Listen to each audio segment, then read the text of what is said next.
ഈശോ സാപത്തിൻ്റെയും നാഥനാണ്. അതേ സ്ഥലത്ത് തന്നെയാണ് നമ്മൾ. എന്നാൽ അസ്തമന സൂര്യൻ്റെ ചൂട് ഒരുവിധം സഹിക്കാൻ പറ്റും. നമുക്ക് പോകാം, ആ വീട്ടിലെത്തണം, ഈശോ പറയുന്നു. അവർ പുറപ്പെട്ട് വീട്ടിലെത്തി.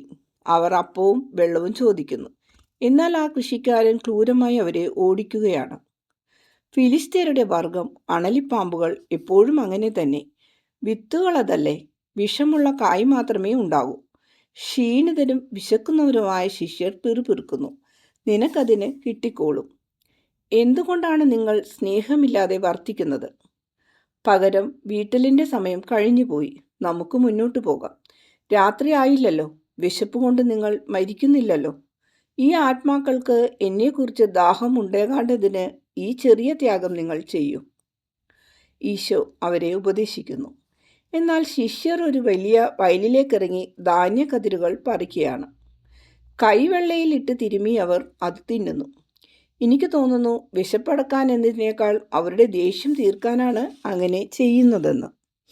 ഇത് നല്ലതാ ഗുരുവേ, പത്രോസ് വിളിച്ചു പറയുന്നു. നീ ഒട്ടും തിന്നുന്നില്ലേ? ഇവയ്ക്ക് ഇരട്ട രുചിയാ. വയല് മുഴുവൻ തിന്നാൽ കൊള്ളാമെന്നുണ്ട് എനിക്ക്. ശരിയാ, അപ്പോൾ നമുക്ക് റൊട്ടി തരാത്തതിനെക്കുറിച്ച് അവർ ദുഃഖിക്കും. മറ്റുള്ളവർ ഇങ്ങനെ പറഞ്ഞുകൊണ്ട് വയലിലൂടെ നടക്കുകയും ചോളം സംതൃപ്തിയോടെ തിന്നുകയും ചെയ്യുന്നു. പൊടി പിടിച്ച റോഡിലൂടെ ഈശോ ഒറ്റയ്ക്ക് നടക്കുകയാണ്. തീഷ്ണനും ബെർത്തലോമിയോയും പരസ്പരം സംസാരിച്ചുകൊണ്ട് ഏതാനും മീറ്റർ പിന്നിലുണ്ട്. ഈ വഴി കുറുകെ മുറിച്ചു കടക്കുന്ന ഒരു ചെറിയ റോഡ് ചേർന്നുള്ള നാൽക്കവലയിൽ പ്രീശരുടെ ഒരു ഗണം മുഖം വീർപ്പിച്ച് നിൽക്കുകയാണ്. അവർ ചെറിയ റോഡിൻ്റെ അങ്ങേയറ്റത്തുള്ള ഒരു ഗ്രാമത്തിലെ സാബത്ത് തിരുനാളാഘോഷം കഴിഞ്ഞ് തിരിച്ചു പോകുന്നവരായിരിക്കണം. പരന്നു കിടക്കുന്ന ഒരു ചെറുഗ്രാമം. ദൂരെ നിന്ന് കാണുമ്പോൾ ഏതോ ഒരു വലിയ മൃഗം കിടന്ന് വിശ്രമിക്കുന്നത് പോലെ തോന്നും. ഈശോ പ്രീശരെ കണ്ടയുടനെ കാരുണ്യപൂർവ്വം പുഞ്ചിരി തൂക്കിക്കൊണ്ട് അഭിവാദനം ചെയ്യുന്നു. സമാധാനം നിങ്ങളോട് കൂടെ ഉണ്ടായിരിക്കട്ടെ. അഭിവാദനത്തിന് പ്രത്യഭിവാദനം ചെയ്യുന്നതിന് പകരം അവരിൽ ഒരാൾ ധാർഷ്ട്യത്തോടെ ചോദിക്കുന്നു, നീ ആരാണ്? നസ്രസിലെ ഈശോ. കണ്ടോ, ഞാൻ നിങ്ങളോട് പറഞ്ഞില്ലേ അവനാണെന്ന്. വേറൊരാൾ പറയുന്നു. ഈ സമയം നെഥാനിയേലും സൈമണും നടന്നെടുത്ത് ഗുരുവിന് സമീപം എത്തി. മറ്റുള്ളവർ വയലിലെ ചാലുകളിൽ കൂടി റോഡിലേക്ക് വരികയാണ്. അവർ ചോളം ചവയ്ക്കുന്നുണ്ട്, കയ്യിലിട്ട് തിരുമുന്നുണ്ട്. ആദ്യം സംസാരിച്ച പ്രീശനാണ് അവരുടെ പ്രധാനപ്പെട്ട ആളെന്ന് തോന്നുന്നു. അയാൾ തുടർന്ന് സംസാരിക്കുകയാണ്. അവർ പറയാനുള്ളതെല്ലാം കേൾക്കുന്നതിന് ഈശോ നിൽക്കുന്നു. ഹാ, അപ്പോൾ നസ്രസിലെ പ്രസിദ്ധനായ ഈശോ നീയാണല്ലേ? എന്തിനാണ് നീ ഇത്രയും ദൂരം വന്നത്? ഇവിടെയും രക്ഷ പ്രാപിക്കാനുള്ള ആത്മാക്കൾ ഉള്ളതുകൊണ്ട്. അതിന് ഞങ്ങളൊക്കെ ധാരാളം മതി. ഞങ്ങളുടെ ആത്മാക്കളെയും ഞങ്ങളുടെ കീഴിലുള്ളവരുടെ ആത്മാക്കളെയും രക്ഷിക്കേണ്ടത് എങ്ങനെയെന്ന് ഞങ്ങൾക്കറിയാം. അങ്ങനെ തന്നെയാണെങ്കിൽ നിങ്ങൾ ചെയ്യുന്നത് ശരിയായിട്ടുള്ള കാര്യമാണ്. എന്നാൽ ഞാൻ അയക്കപ്പെട്ടിരിക്കുന്നത് സുവിശേഷം പ്രസംഗിക്കാനും രക്ഷിക്കാനുമാണ്. അയക്കപ്പെട്ടു ആർക്കത് തെളിയിച്ചു തരാൻ പറ്റും? തൻ്റെ പ്രവൃത്തികൾക്ക് തീർച്ചയായും കഴിയുന്നില്ല. എന്തുകൊണ്ടാണ് നിങ്ങൾ അങ്ങനെ പറയുന്നത്? നിങ്ങൾക്ക് നിങ്ങളുടെ ജീവിതത്തെക്കുറിച്ച് താല്പര്യമില്ലേ? തീർച്ചയായും ഉണ്ട്. നിന്നെ ആരാധിക്കാത്തവർക്ക് മരണം വരുത്തുന്നത് നീയാ. പുരോഹിതരുടെയും പ്രീശർ, നിയമച്ചർ ഇത്യാദി നിന്നെ ആരാധിക്കാത്ത എല്ലാവരുടെയും അവരുടെ വംശങ്ങളെയും കൊല്ലാൻ പോകുകയാണോ നീ? അവർ ഒരിക്കലും നിന്നെ ആരാധിക്കുകയില്ല. ഒരിക്കലും നിനക്ക് മനസ്സിലാകുന്നുണ്ടോ? ഇസ്രയേലിലെ തിരഞ്ഞെടുക്കപ്പെട്ടവരായ ഞങ്ങൾ ഒരിക്കലും നിന്നെ ആരാധിക്കുകയില്ല, നിന്നെ ഒരിക്കലും സ്നേഹിക്കുകയുമില്ല. എന്നെ സ്നേഹിക്കാൻ നിങ്ങളെ ഞാൻ നിർബന്ധിക്കുന്നില്ല. ഞാൻ നിങ്ങളോട് പറയുന്നത് ദൈവത്തെ ആരാധിക്കുക എന്നതാണ്. അതായത് നിന്നെ. കാരണം നീ ദൈവമാണ്, അങ്ങനെയല്ലേ? എന്നാൽ ഞങ്ങൾ ഗലീലയിലെ നികൃഷ്ടരായ മനുഷ്യരെ, യൂദായിലെ വിഡ്ഢികളെ അല്ല. ഞങ്ങളുടെ റബ്ബികളെ മറന്നിട്ട് നിന്നെ അനുഗമിക്കുകയാണ് മടയന്മാർ. അസ്വസ്ഥനാകാതിരിക്കൂ മനുഷ്യ, ഞാനൊന്നും ആവശ്യപ്പെടുന്നില്ല. ഞാൻ എൻ്റെ ദൗത്യം നിറവേറ്റുന്നു. മനുഷ്യരെല്ലാം ദൈവത്തെ സ്നേഹിക്കണമെന്നാണ് ഞാൻ ആഗ്രഹിക്കുന്നത്. 10 കൽപ്പനകൾ ഞാൻ അവരോട് ആവർത്തിച്ചു പറയുന്നു, കാരണം അവ വിസ്മരിക്കപ്പെട്ടിരിക്കുകയാണ്. അതിലും കഷ്ടമായിട്ടുള്ളത് അത് തെറ്റായി പ്രയോഗിക്കപ്പെടുന്നു എന്ന കാര്യമാണ്. ജീവൻ നൽകാൻ ഞാൻ ആഗ്രഹിക്കുന്നു, നിത്യജീവൻ. ആരും ശാരീരികമായി മരിക്കണമെന്ന് ഞാൻ ആഗ്രഹിക്കുന്നില്ല.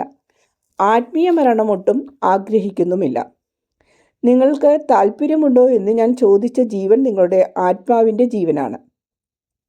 നിങ്ങളുടെ ആത്മാവ് എന്നെ സ്നേഹിക്കുന്നില്ല, എങ്കിൽ തന്നെയും ഞാൻ നിങ്ങളുടെ ആത്മാവിനെ സ്നേഹിക്കുന്നു. അതുകൊണ്ടാണ് അങ്ങനെ ചോദിച്ചത്. നിങ്ങൾ മിശിഹായെ നിന്ദിക്കുകയും അതുവഴി അവനെ അയച്ച കർത്താവിനെ അപ്രീതി വരുത്തുകയുമാണ് ചെയ്യുന്നത്. അതെന്നെ ദുഃഖിപ്പിക്കുന്നു.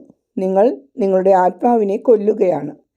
പ്രീശനാകെ അസ്വസ്ഥനായി, ബോധമില്ലാത്തതുപോലെ വികാരഭരിതനായി വസ്ത്രങ്ങൾ വലിച്ചുടക്കുന്നു, തൊങ്ങലുകൾ പറിച്ചു കീറുന്നു, ശിരോവസ്ത്രം ഊരിമാറ്റുന്നു, മുടി തട്ടി അലങ്കോലമാക്കി അട്ടഹസിച്ചു പറയുന്നു, കേൾക്കൂ കേൾക്കൂ, ഉസിയേലിൻ്റെ പുത്രനായ എന്നോട്, നീതിമാനായ സൈമണിൻ്റെ പിന്തുടർച്ചക്കാരനായ ഈ ജോനാഥനോട് പറയുന്നത് കേൾക്കൂ. ഞാൻ കർത്താവിനെ അപ്രീതി വരുത്തിയെന്ന്. നിന്നെ ശപിക്കുന്നതിൽ നിന്ന് എന്നെ തടയുന്നത് എന്താണെന്ന് എനിക്ക് അറിഞ്ഞുകൂടാ. എന്നാൽ ഭയമാണ് നിന്നെ തടയുന്നത്. എന്നാൽ നിനക്കത് ചെയ്യാം. അങ്ങനെ ചെയ്താലും തീ കത്തി ചാമ്പലായി പോവുകയും മറ്റുമില്ല. എന്നാൽ ഒരു കാലത്ത് അത് സംഭവിക്കും. അന്ന് നീ എൻ്റെ സഹായം തേടും. എന്നാൽ അപ്പോൾ നമുക്കിടയ്ക്ക് ഒരു ചുവന്ന അരുവി ഉണ്ടായിരിക്കും, എൻ്റെ രക്തമാകുന്ന അരുവി. ശരി, എന്നാൽ ഇപ്പോൾ ചില കാര്യങ്ങളെല്ലാം നീ എന്തു കാരണത്താലാണ് അനുവദിക്കുന്നത്? നീ ഒരു വിശുദ്ധനാണെന്ന് സ്വയം പറയുന്നുണ്ടല്ലോ. നീ ഒരു ഗുരുവാണെന്ന് പറയുന്നുമുണ്ട്. മറ്റുള്ളവരെക്കാൾ ആദ്യം നിന്റെ അപ്പസ്തോലന്മാരെ എന്തുകൊണ്ടാണ് പഠിപ്പിക്കാത്തത്? നിന്റെ പിന്നിലുള്ള അവരെ നോക്കൂ. അവരുടെ പാപത്തിൻ്റെ വസ്തു ഇപ്പോഴും അവരുടെ കയ്യിൽ തന്നെയുണ്ട്. നീ കാണുന്നുണ്ടോ? അവർ ചോളം പറിച്ചു, ഇന്നു സാപത്താണ്. അവരുടേതല്ലാത്ത ചോളക്കതിരുകൾ അവർ പറിച്ചിരിക്കുന്നു, അത് മോഷണമാണ്. അവർ സാപത്ത് നിയമവും തെറ്റിച്ചിരിക്കുന്നു. അവർക്ക് വിശന്നിട്ടാണ് അങ്ങനെ ചെയ്തത്. ഇന്നലെ ഞങ്ങൾ എത്തിയ ഗ്രാമത്തിൽ ഭക്ഷണവും രാത്രിയിൽ താമസ സൗകര്യവും ഞങ്ങൾ ചോദിച്ചപ്പോൾ അവർ ഞങ്ങളെ ഓടിച്ചു വിടുകയായിരുന്നു. വൃദ്ധയായ ഒരു സ്ത്രീ മാത്രം അവർക്കുണ്ടായിരുന്ന കുറച്ച് റൊട്ടിയും ഒലിവും തന്നു. ദൈവം അവളെ 100 ഇരട്ടിയായി അനുഗ്രഹിക്കട്ടെ. കാരണം അവൾക്കുണ്ടായിരുന്നത് മുഴുവൻ അവൾ തന്നു. ഒരു അനുഗ്രഹം മാത്രമേ അവൾ ആവശ്യപ്പെട്ടുള്ളൂ. ഞങ്ങൾ 1 മൈൽ നടന്ന ശേഷം നിയമം ലംഘിക്കാതിരിക്കാൻ യാത്ര നിർത്തിവെച്ചു. ഒരു അരുവിയിൽ നിന്ന് വെള്ളം കുടിച്ചു. സന്ധ്യയായപ്പോൾ ആ കാണുന്ന വീട്ടിലേക്ക് ചെന്നു. അവർ ഞങ്ങളെ നിരസിച്ചു. ഞങ്ങൾ നിയമം പാലിക്കാൻ ആഗ്രഹിക്കുന്നവരാണെന്ന് മനസ്സിലാക്കാമല്ലോ. ഇല്ല, ശാരീരിക അധ്വാനം സാപത്ത് ദിവസം ചെയ്യുന്നത് നിയമാനുസൃതമല്ല. പിന്നെ മറ്റുള്ളവരുടെ വസ്തുക്കൾ എടുക്കുന്നത് ഒരിക്കലും നിയമാനുസൃതമല്ല. എൻ്റെ സ്നേഹിതർക്കും എനിക്കും ഇത് ഇടർച്ചയാണ്. എന്നാൽ എനിക്ക് ഇടർച്ചയില്ല. ദാവീദ് നോബിൽ വെച്ച് നിയമപ്രകാരം വാഴ്ത്തപ്പെട്ട അപ്പം തനിക്കും കൂടെ ഉണ്ടായിരുന്നവർക്കുമായി എടുത്ത കാര്യം നിങ്ങൾ വായിച്ചിട്ടില്ലേ? ദൈവഭവനത്തിൽ ദൈവത്തിന് കാഴ്ച അർപ്പിച്ചിരുന്ന അപ്പം, ദൈവത്തിൻ്റെ അപ്പം, പ്രത്യേക കൽപ്പനയാൽ പുരോഹിതർക്കു മാത്രമേ ഉപയോഗിക്കാൻ അനുവദിച്ചിരുന്നുള്ളൂ. ഇപ്രകാരം എഴുതപ്പെട്ടിരിക്കുന്നു, അവ അഹറോനും പുത്രന്മാർക്കും ഉള്ളതാണ്. വിശുദ്ധമായ സ്ഥലത്ത് വെച്ച് അവർക്കത് ഭക്ഷിക്കാം, കാരണം അവ വിശുദ്ധ വസ്തുക്കളാണ്. എങ്കിലും ദാവീദും തനിക്ക് കൂടെ ഉണ്ടായിരുന്നവർക്കും വിശന്നപ്പോൾ ആ അപ്പം എടുത്ത് ഭക്ഷിച്ചു. ഒരു സാപത്തിൽ രാജാവ് ദേവാലയത്തിൽ പ്രവേശിച്ച് കാഴ്ചയപ്പം എടുത്ത് ഭക്ഷിച്ചെങ്കിലും അത് നിയമാനുസൃതമല്ലായിരുന്നല്ലോ. അതൊരു പാപമായി കരുതപ്പെട്ടിട്ടില്ല. കാരണം ആ സംഭവത്തിന് ശേഷം ദൈവം അയാളെ തുടർന്ന് സ്നേഹിച്ചിരുന്നു. അങ്ങനെയാണെങ്കിൽ ഞങ്ങൾ പാപം ചെയ്തെന്ന് പറയാൻ നിങ്ങൾക്ക് എങ്ങനെ കഴിയും? ദൈവത്തിൻ്റെ നിശ്ചയത്താൽ തൻ്റെ ഭൂമിയിൽ വളർന്നു വിളഞ്ഞ ചോളം ഞങ്ങൾ പറിച്ചു. അവ പക്ഷികൾക്കുള്ളതല്ലേ? എങ്കിലും പിതാവിൻ്റെ പുത്രന്മാരായ മനുഷ്യർക്ക് നിങ്ങളത് നിരസിക്കുന്നു. അവർ ആ അപ്പം ചോദിച്ചു വാങ്ങുകയായിരുന്നു, അവർ എടുത്തില്ല. അതിന് വ്യത്യാസമുണ്ട്. ദൈവം അവനെ ശിക്ഷിച്ചില്ല എന്ന് പറയുന്നത് ശരിയല്ല. ദൈവം അവനെ കഠിനമായി പ്രഹരമേൽപ്പിച്ചു. അത് ഈ കാരണത്താലല്ല, അവൻ്റെ ജഡികാസക്തി നിമിത്തവും ജനസംഖ്യ തിട്ടപ്പെടുത്തിയതിനാലും മറ്റുമാണ്. ഈ കാരണത്താലല്ല. ഓ മതി, നിങ്ങളുടെ പ്രവൃത്തി നിയമാനുസൃതമല്ല, അത്ര തന്നെ. അത് ചെയ്യാൻ നിങ്ങൾക്ക് ഒരു അവകാശവുമില്ല. നിങ്ങൾക്ക് പാടുള്ളതുമല്ല. ദൂരെ പോകൂ. ഈ നാട്ടിൽ നിന്നെ വേണ്ട. ഞങ്ങൾക്ക് നിന്നെ ആവശ്യമില്ല.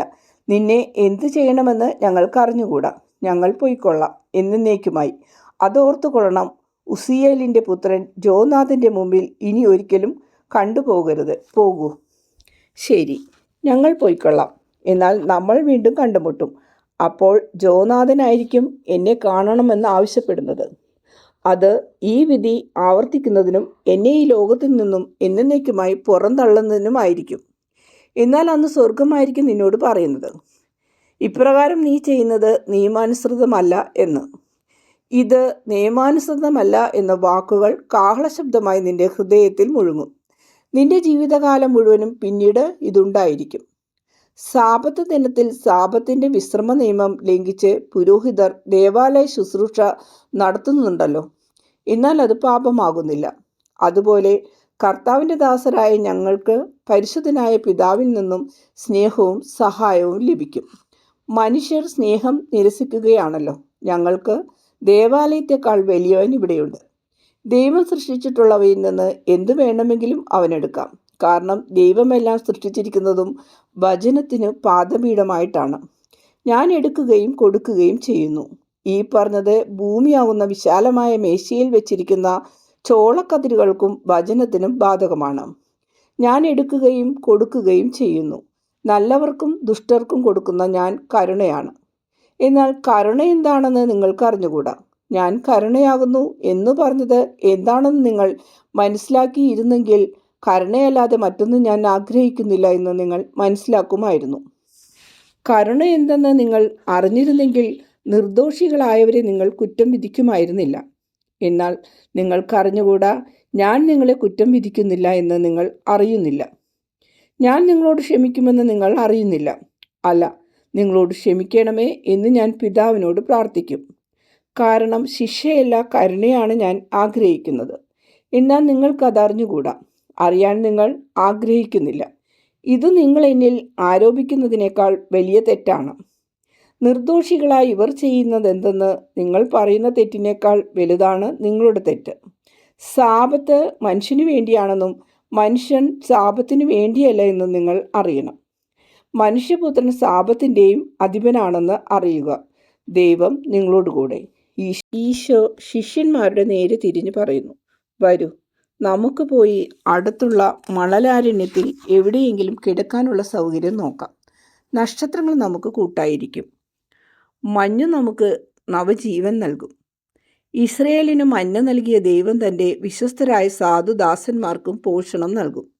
ഈശോ വിദ്വേഷം നിറഞ്ഞ പ്രീശരുടെ സംഘത്തെ വിട്ട് ശിഷ്യരോട് കൂടെ നടന്നു നീങ്ങുന്നു. നേരം മങ്ങിത്തുടങ്ങി. ചുവപ്പ് കലർന്ന നിഴലുകൾ വീഴുകയാണ്. ഒരു തരം കാട്ടുതീ മരങ്ങൾ ഇടതൂർന്നു നിൽക്കുന്നവർ കാണുന്നു. അവയുടെ മുകൾ ഭാഗത്ത് മുള്ളു നിറഞ്ഞിരിക്കുന്ന ഇലകളിന്മേൽ വിളഞ്ഞു പാകമായ കായ്കളുണ്ട്. വിശപ്പുള്ളപ്പോൾ എല്ലാം നല്ലതാണല്ലോ.